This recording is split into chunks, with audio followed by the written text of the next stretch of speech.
All right, Cousin Tone. Our next guest is someone we met at our first Fishtown card show back in September. He stood out to us for two reasons. First, his hobby knowledge, and two, his age. My man is only 21 years old, but he's doing his thing.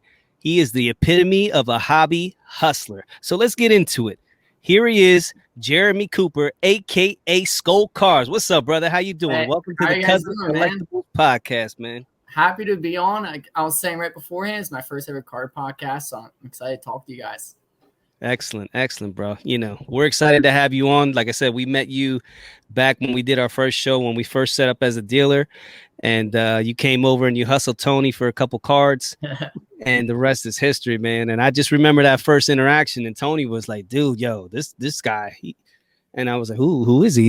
It's just a young kid." And I was like, "Hey," but dude, your knowledge of the game, and then when I realized, and we went onto your Instagram, and when you started talking and the cards that you had, it was like it ran the gamut from not only, usually young guys are looking at the modern stuff, but you had, modern, you had the, freaking the 80s cars, and then of course you got into the vintage as well. So it was kind of crazy. And I was like, wow, this dude, he's really doing his thing. So, let's get into it. Tell us about yourself, when you started collecting, Jeremy. What's your hobby origin story?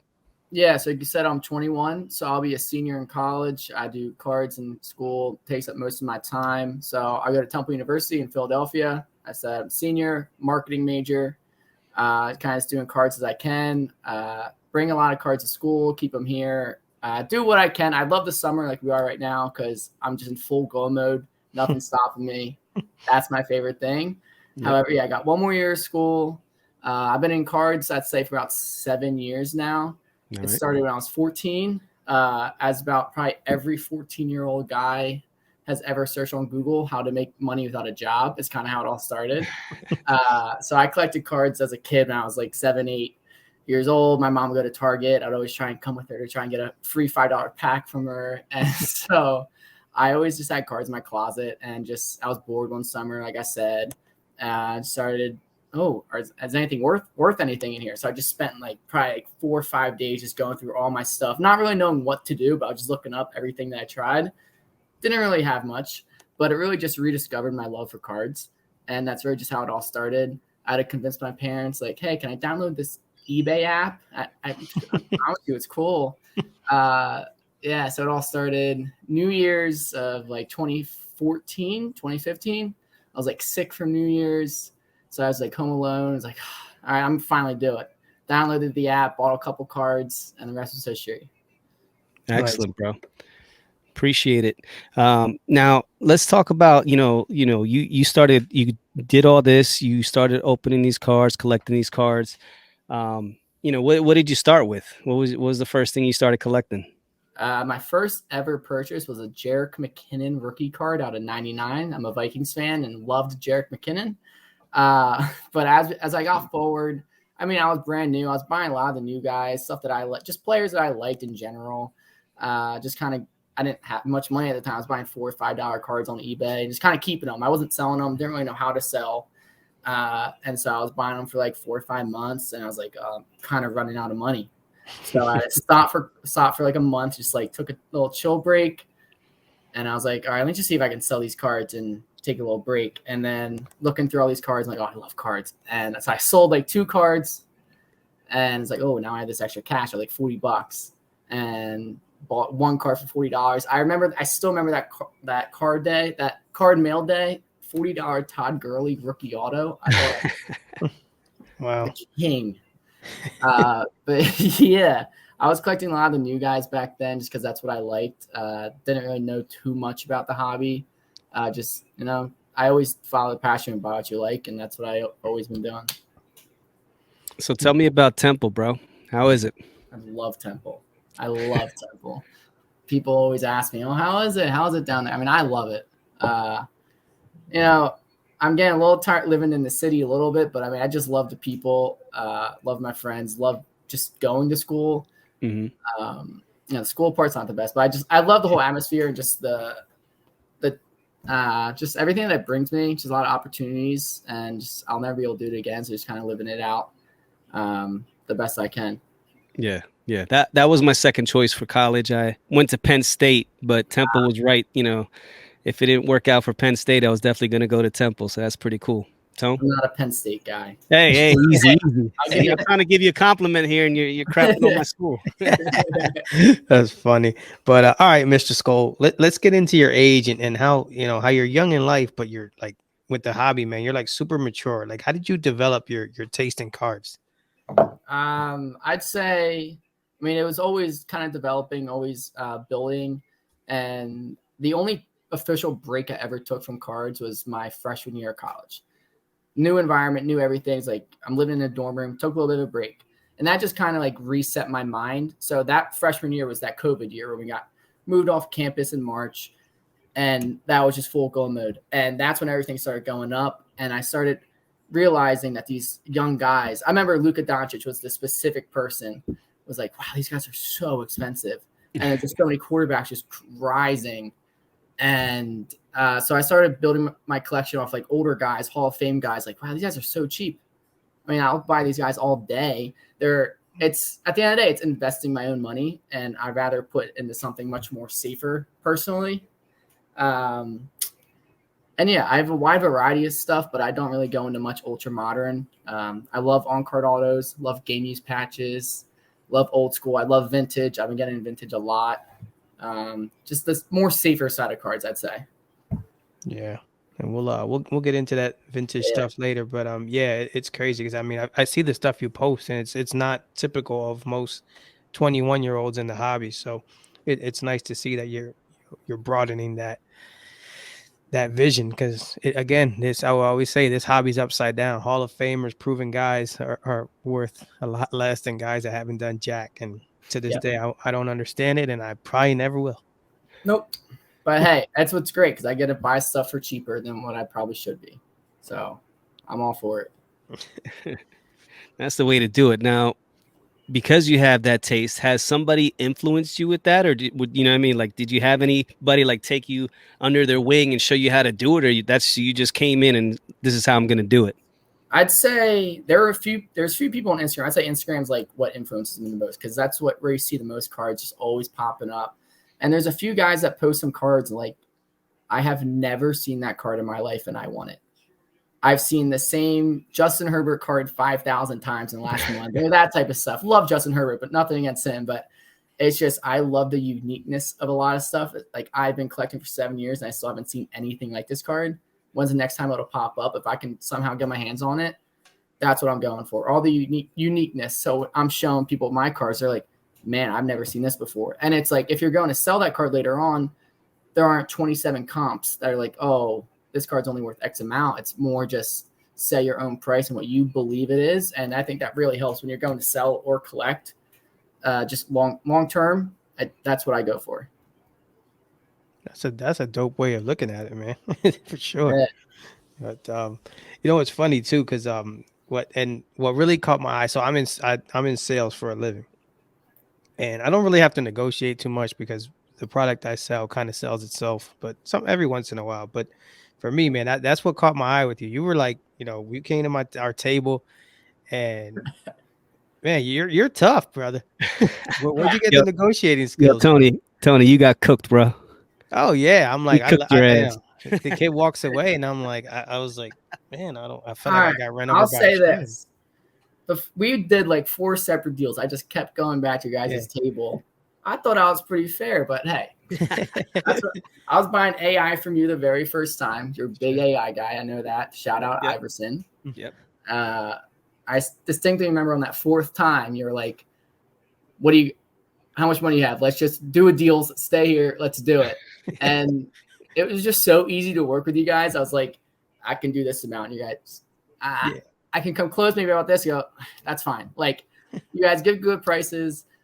I always try to negotiate. Why not? It's giving me years. I remember some of my first card shows. I thought the sticker prices were like firm. I didn't know you could like offer, and I thought it was like almost insulting to offer. So like going to card shows a lot, especially over the last few years, just a lot of practice and just giving myself a lot of comfortability and experience with it.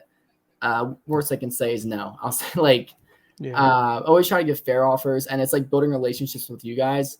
It's sometimes good to give good deals because you know they're going to come back. Yeah. Yeah. And I remember like after the show, I just remember your stacks of cards that you had gotten, over the period of the show. It was like, we were lucky to get like one or two and we were happy. And this dude comes away with like 3 stacks of like 25 cards that I know you just hustled the hell out of some people. And I was like, damn, this dude's on top of it. I bought so many cards that show. I'm always looking to buy at shows. I'm not really a seller. I always look to buy. That's like my main. I sell in order to buy. That's kind of how I look at it. And if I can find one really cool card that beats all 75 cards that I buy. That's dope. So at this last Fishtown card show, am I right? You set up as a dealer? Is that correct? Yes, sir. That was my very first time setting up. All right. Talk about that experience. It's different being on that side of the table. So what are some of the pros and cons of being a dealer for the first time? Yeah, I mean, if you guys remember, I only saw you guys for maybe 30 seconds. I didn't even, I was like, oh, he was here? You guys, like 2 minutes before the show started, I was like, man, I just want to walk around. I hate sitting behind this table. I can't stand it. I've only walked and I've never set up. It's just pain. I want to walk around, see what's in there. It's hurting me inside. So the pros of it, I would say, obviously, your cards are on display 24/7, not 24/7, however long the show is, your cards are on display. The biggest pro, I'd say, is I've never done more trades in my life than that show. Because my biggest tactic was, yes, I was setting up, but I still wanted to buy. Like, that was my strategy. So every single person I would see, like, with a book bag on or one of those cases, those like briefcase type things, I'd always be like, hey, you selling? Like, let me see what you got. Like something like that. And every single time I'd be like, yeah, sure, take a look. I didn't say one person say, nah. So everyone just showed me their stuff. If it didn't work out, it didn't work out. I did so many deals just from starting conversations with those guys. So the biggest pros, I'd say, is when you're behind the table, you just have more comfortability because you've been there for hours. You're not walking around, not knowing the people. You're just, how do I say it? So when you're behind the table, the pros are just, you're comfortable in your position. You know what you're looking for, and you're not in a rush because you're not leaving your own set. You're there. If they want to come back to you, they can come back to you. And more likely than not, they're going to have their stuff with them because they're not showing it. There's not hundreds of people walk around the show looking at their stuff. There's maybe just a couple. So the biggest cons, honestly, there weren't as many cons as I thought so. I thought I wouldn't be able to buy because I didn't know how many people would be looking to sell who just walk in. I probably bought more cards than usual. I spent more money at that show than probably almost every other one-day show I've been to. Nice. It was cool. I hated like spending money to set up. I was like, oh, I don't want to do that. Like, yeah. But it was awesome. We're actually, as of yesterday, we're setting up again. What's the next one, in August sometime? Yep. Yeah, I'll be setting up again with the same guys. I'm looking forward to that. Sixer Cards and Nick SB Cards on Instagram. Nice. Nick and Ben, some good guys, and another guy Grant we set up with. So I'm really looking forward to doing it again. Nice. Yeah, it's definitely a different experience. Like you said, when you go to these car shows, you're so used to just walking around, taking your time, looking at everybody's stuff. When you're that dealer, especially after what happened to me the first time when I got one of my cards swiped, it was like I was like dead set, everybody, we ain't going nowhere. We're watching like hawks. And as soon as the show started, even before the show started, like our table was busy as hell, and people were coming over and 3-4 guys grabbing all my stuff, and it's like I don't know who to look at, and I'm like, yo, Tone, just keep an eye out. And then the commish was there, so you kind of get you got offers going on, and I got offered to like buy my stuff like right away. Like one dude came over, he's like, I want to buy your table. Like I did too. It's probably the same guy. Yeah, it's probably the same dude. And I was just like, so then I'm like, it's not even, the show hasn't even started, and I'm like, do I want to do this? For sure, sorry. Yeah, and I'm like, damn, what do I do? And I'm looking at Tony, and it was just like.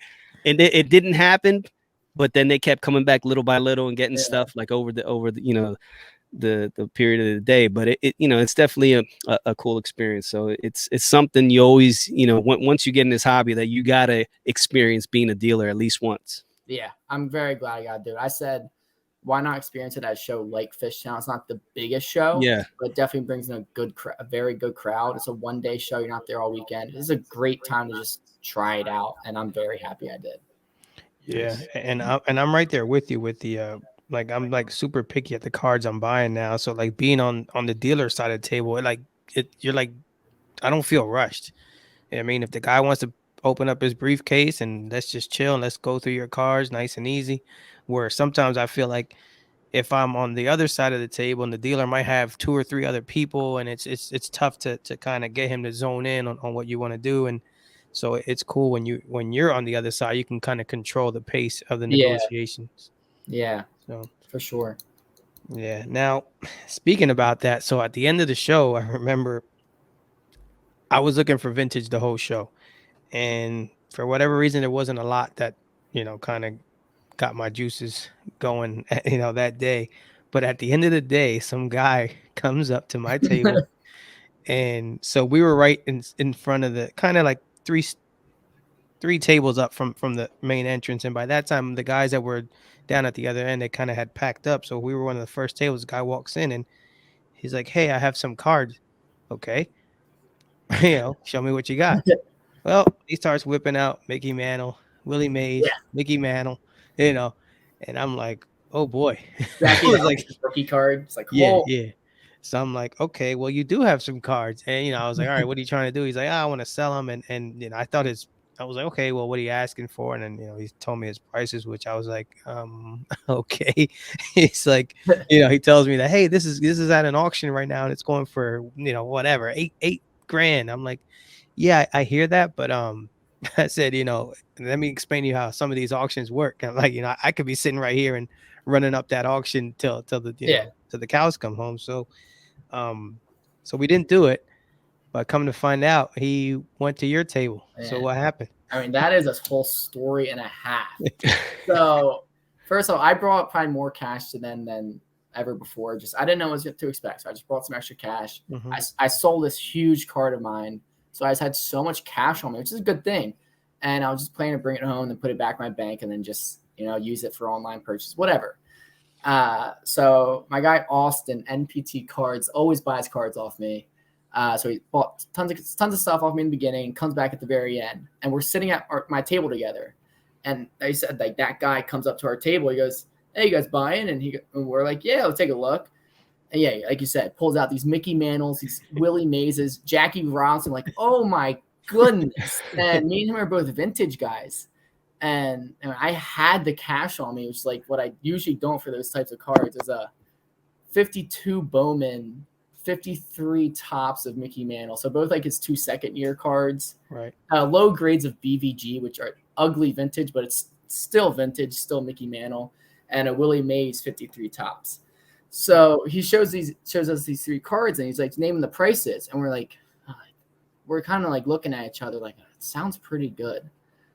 We're like, "Yeah, do you mind if we look it up, see what we can do?" It's obviously a lot of money, so we want to. And so, like you said, negotiating. We were definitely negotiating. We got him down on his price, and we thought we did really well. It was crazy because I remember messaging you like the day after the show. I was like, I could not get a feel for this guy. He was just such an interesting, like, He was little super, weird, but, like, yeah. easy to work with, but just an interesting guy. I was told, like, once he sold him, he's like high-fiving people. He high-fived us like 5 times, like, "Yeah, let's go." He was so happy, just like, I think he just needed to sell him. And we're like, we got a really good deal. When he left, we were high-fiving each other, like, "Oh, let's go." Yeah. So what time did he come to your table? So that's what I'm saying. So the show, I think, ended. Let's just say it ended at 5. 5. Yeah, he came at like 4:30 at our table. Yeah, and so I think that by the time he got to you, I think he got beat up by all the other dealers that, his price, because the price, I'm telling you, this dude was, I'm like, I don't know where you're getting these numbers from, but this is not, this is not what I'm even remotely thinking. So, you know, I guess by the time he got to you, he's like, all right, I'm just gonna kind of not take what I can get, but I gotta lower my expectations a little bit. And he runs into your shark infested waters over there, and Always searching. It was crazy. It took so long. I mean, obviously, just like, it was just how it was happening. The funniest thing was, so me and him split the cards. So we're both 50-50 on the 3 cards. He's actually bringing them to a show this week, next weekend in Chantilly, this weekend in Chantilly. This weekend. Well, This yeah, weekend, the time of recording, it would have already happened. Yeah, true. So anyways, so we both 50-50, and It was the most I've ever spent at a card show, like on one time. It was like $7,000. It was like ridiculous money. I didn't even think I just had enough, so it was like 35. But we offer like 7. That's the absolute best. He goes, "Can you do 7,040?" I'd laugh in his face. I'm like not laughing in his face. It's just like I just like had a little like chuckle. Yeah, chuckle come out of my mouth. I was like, "Come on, dude. We're not nickel and diamond over here." Yeah, 7,000. It took a while to find some like contract with him after. It was such an interesting deal. One of the most interesting deals I've ever done in my life. Yeah. But that made the show. There's a few huge deals that I made, but that was definitely the biggest one. Yeah, I'm surprised, Tone, that you know what I mean. Like he brought out some heat. I was like, and I seen Tony looking. I was like, he's going. You got to get something. I was go. close. Yeah, I was close, but I'm like, I let it go because I was just like, I was to be honest, I wasn't ready for all of that to come out of his bag. I mean, he whips out the 48 Jackie. You know, it was beat up, but still, it's the first time I ever seen. That was the last card he pulls out, but we're like talking for like 10 minutes. He goes, "Well, I have some other cards," and he pulls it out. I just turn around like, "No way!" Like, I was just like. I almost like screams like, "No way do you have all this stuff." It was crazy. Yeah, you don't expect that because most people they come over, they bring their little Zion case or they got their book bags and they take the cards out and you're looking, okay, and this dude just disgusting. I was like, "Ew, Tony, what the?" That goes your vintage right there. I'm a big Jackie Robinson guy too, so that was just. I mean, no way I could afford that. That was nuts. Yeah, and this guy wasn't even your typical. Again, like if you line up 5 guys who are card collectors, this guy does not like, one of these things is not like the other, but he just had like this heat. And I'm like, what is going on? Like, where have you been all day? Like, it's crazy. You know what I mean? Never judge a book by its cover. Absolutely not. Never know what's going to come through your door. That's why you treat everyone with respect when you're setting up for sure. Yep. I was like, you and someone else were both like, he came to me like earlier on the show and like, his prices were like ridiculous because I forget who it was. He was like, he saw that we bought them and he goes, "What'd you guys pay for that?" Because he was concerned because his prices were so high early on. Like, I mean, it's not like we ripped them off. It was like a fair deal, but like, it was like good enough to where like, let's do it. Let's see what we can do. We got about a month before nationals. Yeah. Sometimes you just got to pull the trigger, man. When something like that comes across your table, it's like I say, you got to shit or get off the pot, bro. Like, do you want to do it? And we're like, screw it. Let's just do it. Yeah.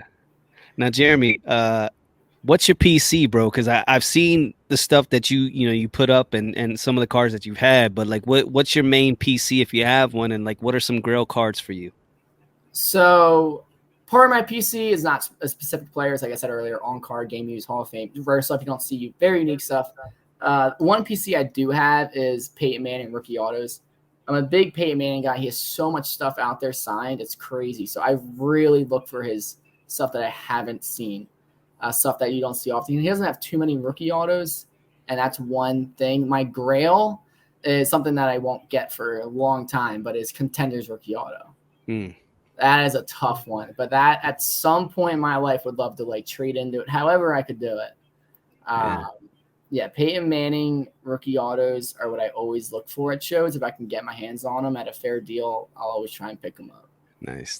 Now, have you always liked Peyton Manning, or is that just something you decided? Oh yeah, Peyton Manning. I always liked Peyton Manning. I was never the biggest fan of him, but I always liked Peyton Manning. It weirdly started. I remember buying it at the end of 2020, start of 2021. Like it was still like earlier on in the process of the boom, kind of. And I was like, man, his stuff's like pretty cheap. I was kind of, So I just spent so much time researching his stuff. I remember those first 48 hours, I probably bought like 7 Peyton Manning autos. It was ridiculous. This is just like too cheap, I feel like. Yeah. And so like I've just been buying Peyton, and I was like selling Peyton just to buy more Peyton and rarer Peyton. That's what I look for. There's some Peytons that I haven't posted, just kind of keep them locked away. I haven't seen them. There's no reason for other people to see them. I kind of like keeping my PC tight to the chest, I'll say. I post a little bit here and there, but some stuff I collect, I just... it's like if Tom Brady didn't exist, Peyton Manning would be God. Like seriously, like Peyton Manning, even though Tom Brady did his thing, Peyton still has 2 Super Bowls. He has a great personality. Like I remember when he was playing, like every other commercial on a Sunday was Peyton Manning, joking around, and he's on every sheet Saturday Night Live. You know what I mean? Like, so Peyton is really, if you have a PC, he's a great person to PC. And like you said, his stuff is, to me, is like severely undervalued. And, eventually someday I'm thinking that stuff's gonna, obviously it won't be as high as a Tom Brady, but he got to get his respect someday. Yeah, I mean, he's still very active in the news. I saw he was just like hosting some show. He's doing the ESPN Manning broadcast. Yeah. He's just doing so many different things, and the Saturday Night Live things. The guy's hilarious. People love him. No one dislikes Peyton Manning. Yeah.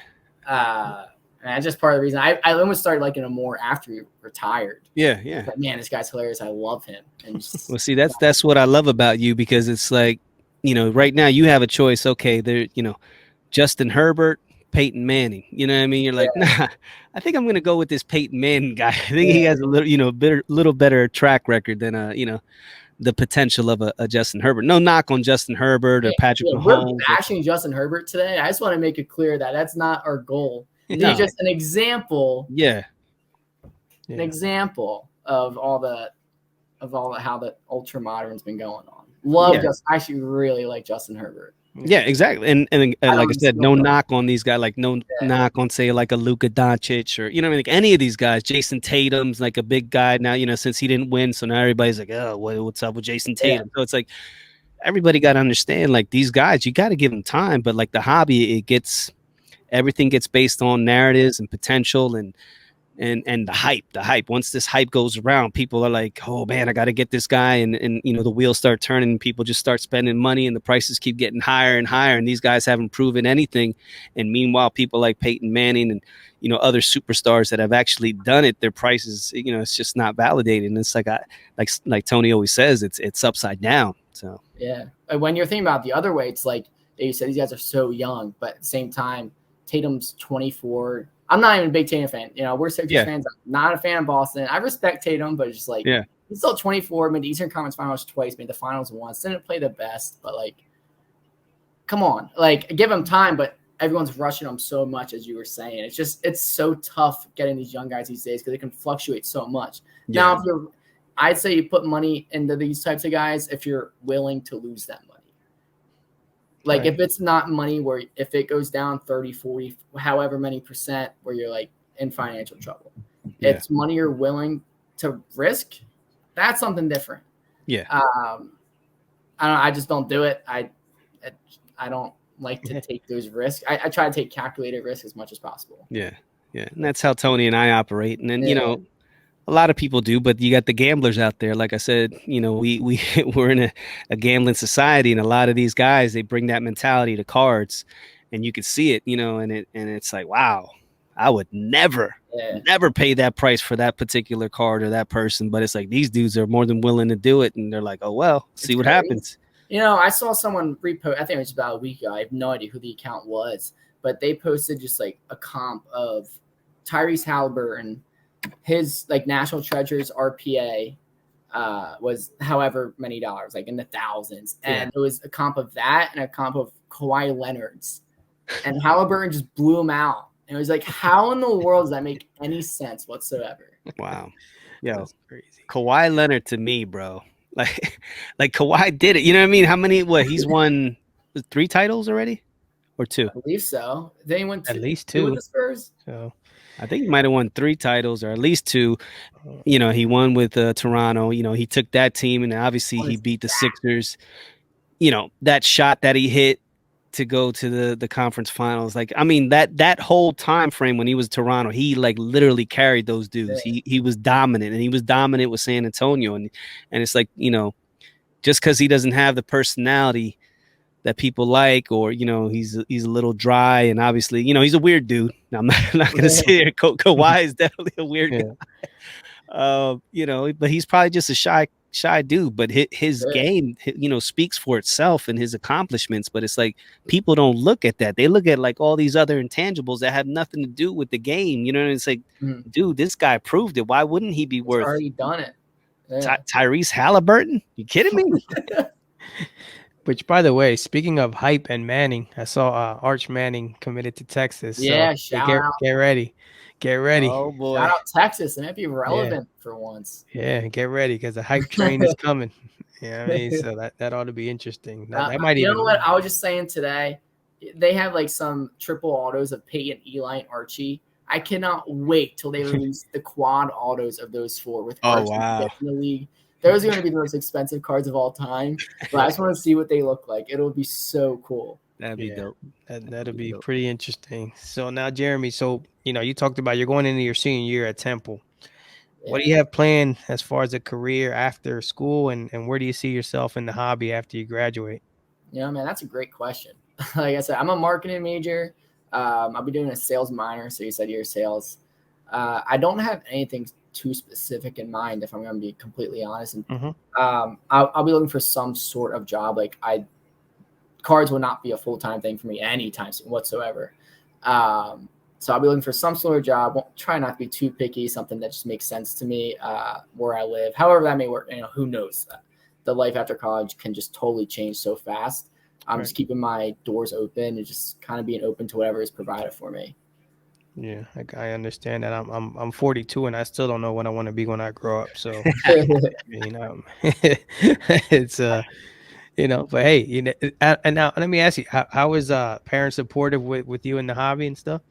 Parents? Yeah, they Oh see. yeah, my dad thought it was so cool when I first started doing it. He thought it Really? was so. He actually started buying a few cards. So last year, my sophomore year, I guess like a year and a half ago, I broke my wrist. I was home, had surgery. So I was home for a little while. It was just me and him every night. And my mom would go to bed, and I would always just be on eBay, Instagram, eBay. And he's like, "Let me download eBay." So he was just try to look through the auctions. It was fun. I was trying to teach him some stuff, and he's bought some cards.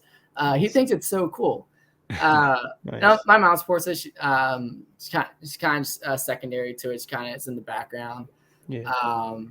But yeah, my dad sports. He loves it. He actually went to the Philly show one time, and I walked around with him for a couple of hours, just showing him stuff. That's dope. That is dope. But yeah, and actually, this past school year, my dad helped me out with shipping, which helped a lot. So I said school in Temple, it's not the safest school, I'll say. So I just bring a select amount of stuff to school and just have more expensive collection, all that other stuff here at home. I'm currently at home for the summer. And he was a big help. So I would send him all the labels. I would have everything for him, all packaged, all just prepared to try and make it easier. But yeah, my dad's been helping me a ton. Very thankful. Nice. So how old is Pops? He is 56. Don't quote me on it. 55, 56. All right. 50. I think he will be 56 this year. Yes. Nice. Yes. That's cool though. That's cool. Couldn't get that one wrong. All right. So we got to talk about your title, Skol Cards, what exactly that means. And then, of course, we got to talk about the set of cojones, the balls that you got to walk through Lincoln Financial Field Stadium with the Minnesota Vikings jersey on during the NFC Championship game between the Eagles and the bum-ass Vikings before we went to the Super Bowl and kicked the Patriots' ass. So talk to me about when you decided to walk through that parking lot with that jersey and how it was the experience of you walking through Philly with the Vikings jersey on. It's crazy to think that was 5 years ago. I know. That's crazy. So that whole NFL season, it was Vikings, Eagles in the NFC, 1 and 2. That was just, it was writing on the wall that it was going to happen. And halfway through the season, me and my dad were oh, we got to try and get tickets if this ever happens. If it's in Philly, because we live, 45 minutes from Lincoln Financial Field. We're really close. So my uncle has season tickets, and we were able to buy a couple of tickets off him. Nice. And then my brother ended up going down too somehow. All three of us just ended up down there. We all I ended up at an Eagles tailgate, but I was 16 at the time, so I was the perfect age to where people could talk shit to me, but not enough to where it could get physical. It was So I was just cocky, as in nothing's gonna happen to me. I was fine. You guys see that video? It's on my Instagram. It's at the bottom. So my brother's the one recording. He sends that to my mom, and she's like, what is going on? Like, what is it? What, like, Nigeria's safe. Meanwhile, he's just cracking up recording. Before that, what transpired to go into that video was we're just like sitting at the tailgate board, and he goes, "Do you want to go get booed?" I go, "Yeah, let's do it." Because he's in Eagles uniform. I'm in a Vikings. My whole family's Eagles fans. I became a Vikings fan when I was 8 years old. Brett Favre joining the Vikings, watching Center ESPN. I was like, son, like story on. I was like, oh, this is cool. And I still liked Adrian Peterson. It's one of like the few players I actually really liked, and it just became a huge thing. So I'm a big Philly guy, but Vikings over everything for me. That day we tailgated all day. It was a night game. Nice. We got there by like noon, and the game sucked, but it was so much fun. What are you talking about? That was the best game ever at the Lincoln Financial. I remember going to school the next morning. Oh my God. I still get shit for it at least once a week. Nice. That game started off for you guys. Crazy. You guys started off good, and until that interception and we ran it back for the touchdown, I was shitting in my pants. I was like, oh, we can't lose to the Vikings. Nah. That first drive was just so brilliant. I remember Kyle Rudolph. I see him get open, make a move. I go, like, I'm trying to keep my excitement. Go, oh my God, he's open! And like, there's one Vikings fan like somewhere around me. He scores. I just go, yes, and just be quiet. It's like, yeah. Really, I had to be smart. But I didn't know that was the only thing I was going to cheer about for the next 3 hours. Yeah, that after that, it was just an avalanche, bro. That was complete domination. I was just like, it was like the easiest trip to the Super Bowl that you could ever have. And I was like, by halfway through the third, I gave up. It was like already 31-7. Like, I've been to 3 Vikings games, and we're 0-3 when I go. But we play in Philly week 2, and I will be there Monday. Okay, so that's a W, Tone. Yeah, nice. Yeah, I chalk it down if I'm going. That's awesome. Hey, so Jeremy, we're gonna wrap it up like we always do. So for that new person coming into the hobby, what piece of advice would you give them? Just anything to about enjoying the hobby or being successful in the hobby, anything like that. I would say first off, decide what your goal is in the hobby. If it's business or if it's a hobby, those are 2 very different things. However, there's 2 different types of things you can go at. If it's a business, be smart about your money. Don't just go be buying what everyone's saying to buy, because if everyone's already saying to buy it, you're probably already too late. Don't go be buying everything that you see every day. If it's, again, for a business, if it's collection, buy what you like. Like, that's the most cliche thing. I hear so many people say it. I buy what I like. It just happens to be like Hall of Fame type of stuff. Like, I bought it. Like, I think the coolest thing are just like 3-color game use patches. I think they're just so cool. And I have more fun buying one collection piece than flipping a card for however X amount of money. Like, there's nothing better than buying a pure PC card that I know I'll own for the next 10 years. Yeah. I've been doing that a lot recently. It's just awesome. So I'll wrap it up as saying my number one advice is just stay true to yourself and don't let other people dictate and influence what you might be buying. Really just think about what you're buying for yourself and know why you're buying it. It's the purpose behind it. Well said. That's what I'll say. I think that's pretty good. Hey, and before we get out of here, let everybody know where they can find you at. So I'm on Instagram, like you guys said, Skol Cards. It's SKOL, the Viking Skol chant. That's kind of how it all started. Cheers.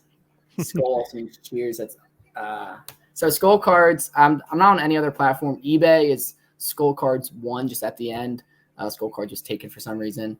But yeah, those are what I'm active on. I'm trying to get into Facebook a little bit, but not too familiar with the card community over there. But yeah, follow me on Instagram, Skol Cards. I'm very active on there every day, looking to buy, sell, trade, whatever. Just meet new people, really. I'm trying to get to 4,000 followers soon. I'm pretty close. Nice. So let's do it. Jeremy, man, listen, bro. Keep doing what you're doing, honestly, because like I said, from day one when we met you, it's like you always come up in our conversations between Tony and I. It's like, yo, that dude's the trip because he's so young, but you have this mentality of like these guys that we talk to that have been in the hobby for years. It's like your wisdom is well beyond your age, and it's like you can use that and you can do something special in this hobby. And that's what we see, and that's why we wanted to have you on. And just how you just put it, just like the advice you gave for a new guy, it's like, it's amazing because that's it in a nutshell. You know, like you said, there's two different ways you can go in this hobby. You can go business, or it could be just a hobby. Um, and you know, it's a little bit of both for pretty much everybody. But Yeah. the main thing it always boils down to is it is a hobby. You know what I mean? Like sometimes we lose sight of that, we lose focus. But if you're not having fun, if you're getting stressed out, or if you know, you just don't want to do it anymore. You Yeah. know what I mean? It's just It's more than that's okay to when, take a break. Like, yeah, do whatever makes you happy, really. yeah, I mean, I appreciate you saying that a lot. It is really good to hear that you guys are saying, like, from the first instinct, like first impression, because you always wonder what your first impression looks like. So that means a lot. Appreciate you guys saying that. But I want to touch on a question you actually asked earlier. I never actually really answered the question. You were saying how I'm mature, you know, whatever in the hobby. With the people I look up to in the hobby, there's like, I remember looking through Tyler Sports Guy on Instagram. So I spent a whole day looking through all his posts. I think he has the coolest stuff, the stuff I've never seen before. So I was just going through hours on his Instagram, searching all the cool products, cool types of cards, and just they're all my saved searches on eBay. That is a big thing I will say. Have saved searches of stuff you like to collect, and you see all the new stuff pop up, and it really helps you buy some stuff you really want to like. But yeah, hitting and shout out to two guys he's for like the collection. Like he's like the main influence for collection. He doesn't even know that probably. So I'll message him after this actually. Let him know that he's a big influence. And for the business perspective, there's two guys, literally the two of the biggest guys on Instagram, David and Ryan, DK Cards and Card Collector too. I built relationships with them over the years. Been grading with David ever since I got into collecting. They've really helped the business side. And just kind of when you look at some people like, wow, you have such ridiculous cards, how my collection sucks. When you like, I know that they started out where I was and where so many people listening have been and are currently. They've been in it for years and years. They make us look young. Like, it's crazy. And just it shows that with dedication and time day by day, it's really possible. And that's what I'm hoping to get at one day. Shout out to those guys. I know you guys are following those two already. I'm sure probably everyone is. Yeah. But those are two great accounts to follow. Two great guys, too. Nice. Appreciate that. Well, that's it. Tone, anything else? Nah, brother, take us home. All right. Like as we always do, keep focused, keep positive, and keep collecting. Thanks, Jeremy. Appreciate it, brother. Thank you guys for having me on. It's been a blast. I appreciate it. All right. Be easy.